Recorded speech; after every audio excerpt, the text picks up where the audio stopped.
Muslim and I go to BYU. That's the title. Please take that off. Thank you.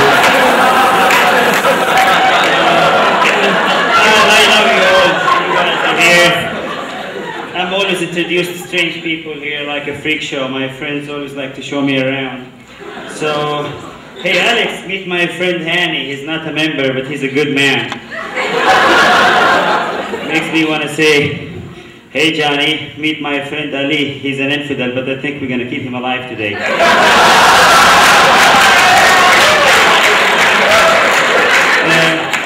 The bank sent me a credit card the other day. You know, credit cards, Uncle Sam is very generous.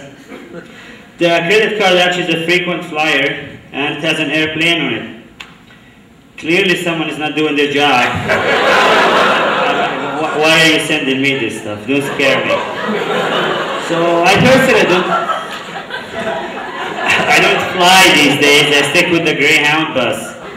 At least they let me take my hygiene products with me. Except that the ones in the Greyhound don't use any hygiene. When I fly, and I do sometimes fly long distance, I noticed they start writing a strange code in my ticket and sending me somewhere else. The code goes SSS. And I've been trying to figure out what's going on, so I did some brainstorming with myself and I came up with a couple of options. Could it be a strapped suicidal Sunni? Sacrificial sneaky Shiite? I'll keep working on this. I heard of a former terrorist who joined the Catholic faith and launched a campaign called Jihad for the Virgin. Just one virgin.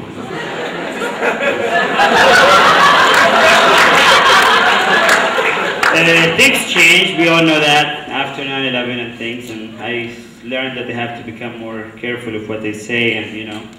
So whenever I want to say like, yeah, I'm going to do this presentation and blow people away. Now it became, yeah, I'm going to do this presentation and blow people away peacefully. Or if I say, man, this professor is driving me crazy, I'm going to strangle myself. Sometimes people think that an Arab going down does not mean that they're going by themselves. So I make sure to clarify. Yeah, I called my friend Layla and Craig the other day and we wanted to go to the Bombay House. Anyone likes the Bombay House? Well, it's an Indian restaurant. So we went to the Bombay House and we ate there. And the FBI called me a day later, whose house are you going to bomb? And I said, no one, just the restaurant. They said, why would you want to bomb the restaurant? Anyways, it was a long conversation and then it went to Spanish and I don't speak Spanish as you can see.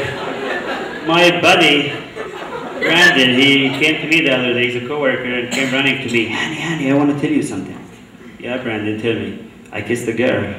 He did, he said that. So I said, okay, yeah, great, I'm glad for you. You're 30 years old and you're happy about kissing a girl. In a way I was happy because I knew he doesn't have any interests now and we are kind of good friends now. So clearly, no awkward moments. It's the pink shirt. So I think, see, I'm a Gentile here and I have a better record than this guy does. I know you guys are judging me and things, but you know what? It was been the bottle game.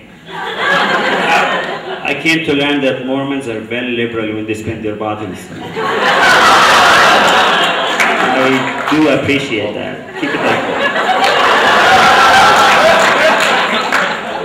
Well, if you're like my friend Brandon and you're desperate, I found a place for you to meet people who would like you. It's BYU Lost and Found. I mean, where else will you find people with absent minds but the Lost and Found? I know, that's how I feel too. My bishop the other day sent us a home teacher. He's European. See, the bishop has a sense of humor. I'm a Muslim and my roommates are American Mormons. We all thought we were being punked with this European home teacher. It happened. I like the missionaries. Anyone likes the missionaries on campus here? Been around here for 7 years. They've taught me with everything they have, and I'm still happy with the outer darkness, I guess. But they always want to talk to me, and they're very good at telling who's LDS and who's not LDS. But I'm not sure what they teach them at the MTC, but they're good. They're always in my face, and they want to talk to me. Hey, brother, I want to talk to you about this. So I have two options. If I talk to them, that's option A. I talk to them, I'll be late to my class, which sometimes when you're graduate students, you can't afford. The option B, which is my favorite, is you could just skip, and then you go home, and you find at your doorstep a loaf of bread with a nice note that reads, "Man cannot live by bread alone."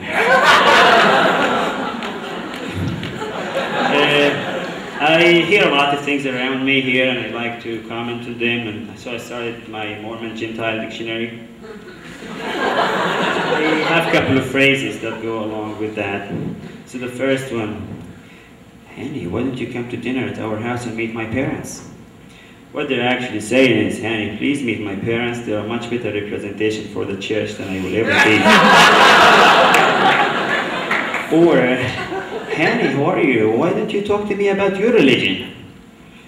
Well, what they're saying is, "Hanny, please give me one more reason to talk about my religion to you." Or this is an all-time favorite, the question, "So do you guys do arranged marriage?" I'm not sure what they mean, but they usually tend to be overweight people who ask this question.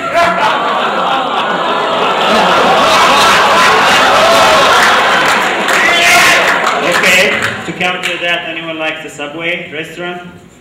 Eat fresh? So you go to the Subway and tell you will be fit if you eat there. But I think you gotta be fit in order to be able to eat there. Because how else will you be able to stand in line for half an hour? I can't do it. Three concepts that Americans tend to associate with the Middle East, and I always hear them over and over again. So the first, and all of them have something to do with the belly. So the first one, they always ask me about the food, falafel, hummus, kufta, shawarma, and I say it fills their belly, they're happy with it. Or the other one, "You guys do belly dancing." I don't. Or my all-time favorite is, "You guys, that's the belly where you strap your bomb."